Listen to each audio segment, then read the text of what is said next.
Oh no, the recession is coming. I want to buy a house, but it's so expensive. Is it over for Airbnb? I'm so worried about Airbnb in this recession. Everybody's saying Airbnb is going to fall. What are we going to do? What are we going to do?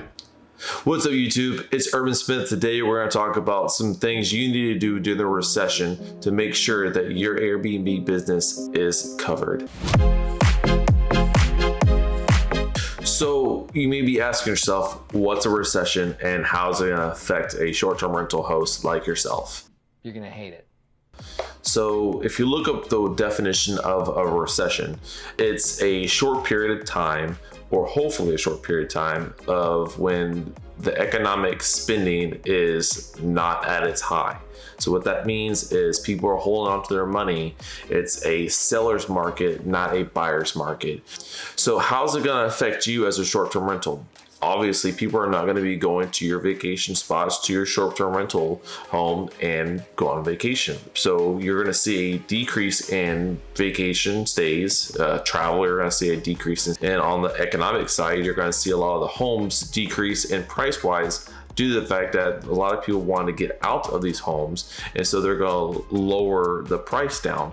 That way they can get out of the mortgage and that way they can sell it.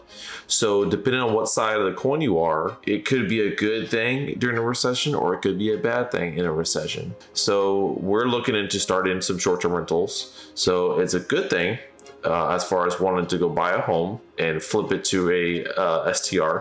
That way, long-term, the 30 years down the road, it will still hold its value. But right here and now, the market is so high as far as price-wise for the home. So during a recession, it's going to be cheaper to get into. But with that being said, is you're going to have tens of thousands of people that are going to say, oh, hey, let's get into short-term rentals. Let's list on Airbnb and we'll start making money. But the fact is, it's not that easy. It's not, I want to go buy a home, fix it up, furnish it, and list on Airbnb and watch money coming in.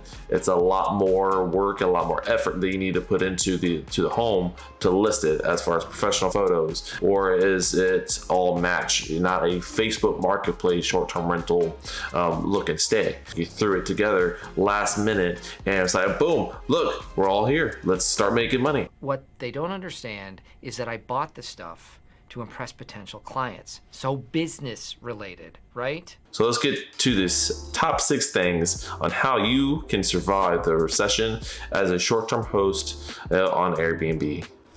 So how can you battle the recession as a super host?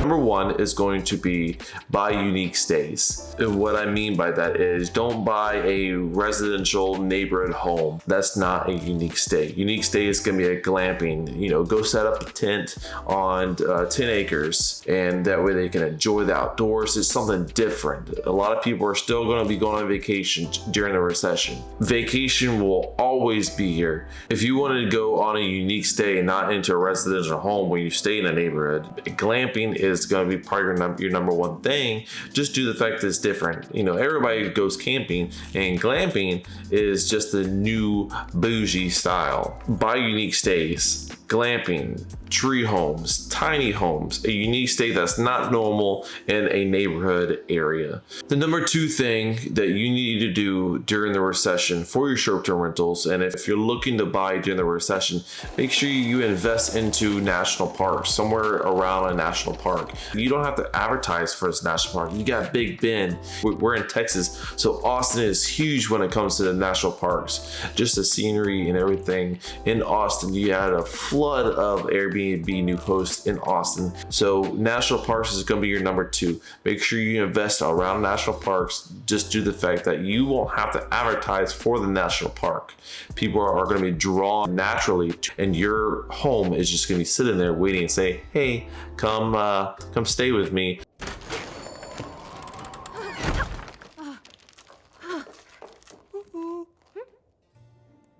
Big summer blowout. So your number 3 is going to be your long-term rentals and your midterm rentals. A lot of people are changing into short terms to midterms. Even if you decide to do a midterm rentals, you're still going to get a huge amount of cash flow.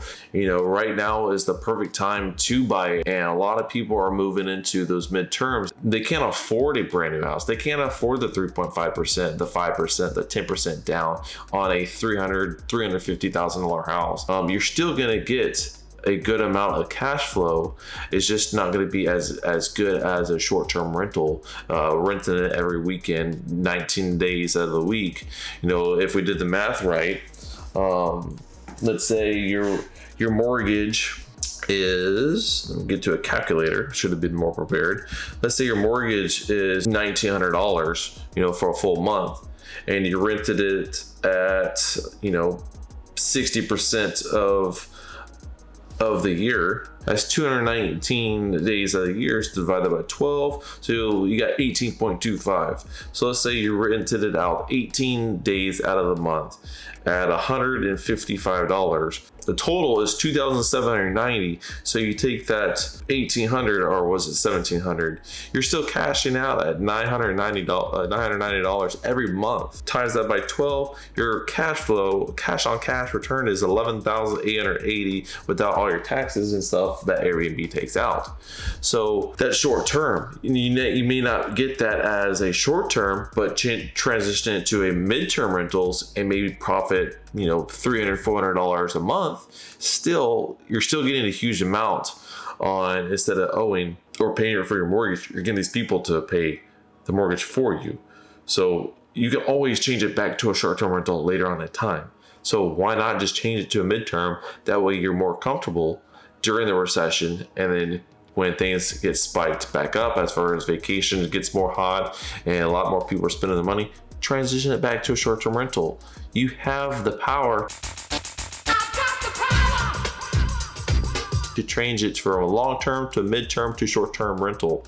So use that power that you have. And a lot of people want to think, oh, short-term rental is doomed. Airbnb is going down. Vacation's coming down. They think the world's coming down to an end.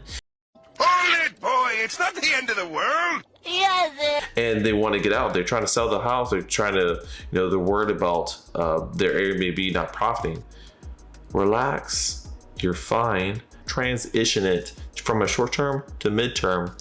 Market it right. You'll be fine. Number 4, I think we're on number 4. Yeah, number 4, luxury places. Why can I not say it? Luxury. Bougie places. If you had 10 family members that want to go on a vacation and everybody put $100 in, that's 10 grand. It was at this moment that he knew. He f***ed up. I was off a zero. That's $1,000. You can have a whole family go bougie place, and it doesn't have to be fancy. Just make sure it's unique. It really ties back to the unique place, but invest it into something different that's not as a house, and that's around something like your national parks, your Disneyland, anything that's going to be your tourist attractions. Make sure you invest around that. So having a bougie place that's different, like a glampsite, treehouse, tiny home, a luxury place, is you're going to get a lot more people leaning more towards that. Just like bigger pockets. They say 10 years ago was the best time to get into real estate. Right now is the best time to get into real estate. I think that's the same. I have to look up their saying, but something like that. All I'm saying is now get into real estate. Number 5, this is something. It's something that anybody can do. And if you don't have a lot of cash up front, it's something that you can do pretty easily. It's rental arbitrage. What that is you get in the permission of the landlord for, if they're renting their home, you get their permission to rent it out on Airbnb. That's all it takes. That's simple. And there's a lot of people that do this. So it's a rinse and repeat. If you did that 10 times, imagine how much money, how much cash flow you can get if you just did that 10 times. Really all you have to do is pay the first month and the last month for the security deposit to get into the rental. Other than that, that's it. I mean, that doesn't have any effect when it comes down to the recession and to buying homes and the interest rate or anything like that. You're waiving all that stuff. You're getting into a home where a landlord is wanting to rent their home out and you're wanting to get more money on the back end. So it's a win-win. Mortgage gets paid from the landlord, from you. You pay the rent. He pays the mortgage. You make cut off the top. That's simple. But before we get into number 6, if you can do me a huge favor, hit that subscription button, whatever side it is. It may be over here, it may be over there. I don't know. It's somewhere in this video. Make sure you go hit that button. Go make sure you hit that like button and drop a comment down on what you think is the best way that we can survive this recession. So let's get down to number 6. Number 6, this is the best of the best. If you don't have any money whatsoever to start an Airbnb, to go buy a home, to go into the rental arbitrage, and you want to get started on Airbnb, number 6 is the best thing you can do. If you're already in a home, do a house hack. This is the best way to get some side income. You don't need a huge cash on cash return. You don't need a huge amount of money.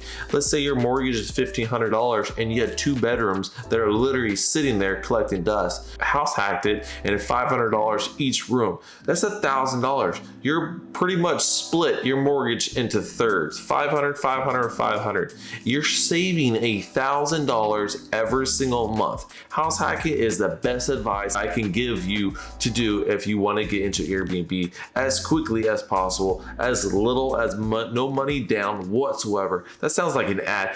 Right now, $0, 0% interest right now. If you sign up right now for Urban Smith credit card, you will get a free room. House hacking is the best way to do it. 6 months supply. I'm telling you, house hacking is the best way to get into Airbnb, to get some side money coming in.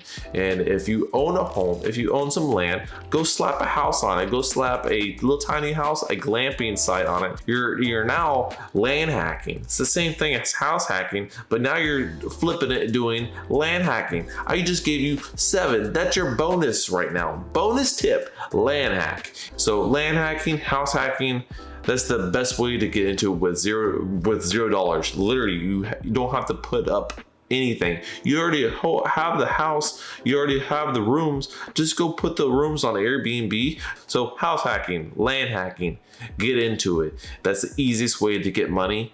But do that enough times, every month, midterm it, long term it, short term rental, that room, you can save huge. And then all that money that you're saving, you can get into a brand new home or a home that you will go out and buy. And then you put that on Airbnb as a short term rental. Boom. There's plenty of people on YouTube that spread the word that they are successful, making millions and millions of dollars. Just go look at Rob Built. He's one of the persons I follow. There's a lot of people out there that do the rental arbitrage, that do the short-term rentals. Because guys, if it didn't work, Airbnb wouldn't be, doing their thing. They would be long gone. Go look at Airbnb and all the listings that's there right now, and people are making money. So get into the game, get into real estate, because right now is the perfect time to get into real estate. So get into it. So long story short, vacation will never get down. And guys, make sure you do your homework, cross your T's, dot your I's. These are 6 plus the bonus 1 that I gave you. Things that you can do during the recession for your short-term rental to make sure that your short-term rental will not fail. So guys, go hit that subscribe button right down there, hit that like button, and drop a comment down below. Interact with this video because it will help me so much. If you enjoy this video, please give me a shout out. And if you want a part 2, let me know down in the comments. So I'll see you next time on Urban Smith. Later.